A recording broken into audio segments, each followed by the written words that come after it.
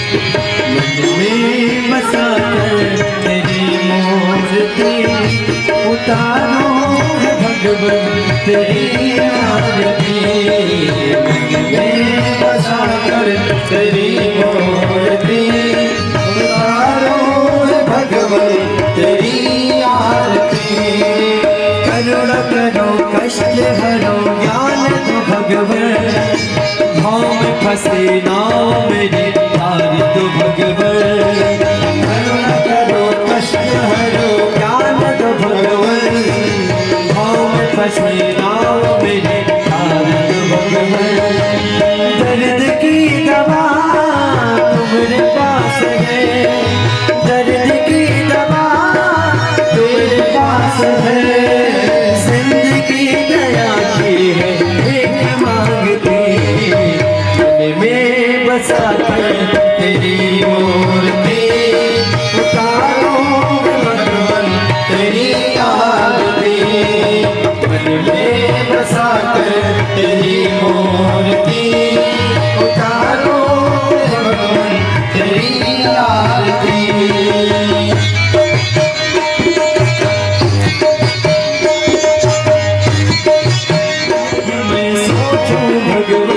जिंदगी जब तेरे नाम कर दिया अर्पण आप तुझसे प्यार मैं सोचूं भगवन जिंदगी जब तेरे नाम कर दिया अर्पण सब कुछ तेरा कुछ नहीं मेरा सब कुछ तेरा कुछ नहीं मेरा चिंता है तुझको प्रभु संसार की मन में बसा कर तेरी मूर्ति उतारो भगवन तेरी आरती में बसा कर तेरी मूर्ति उतारो है भगवन तेरी आरती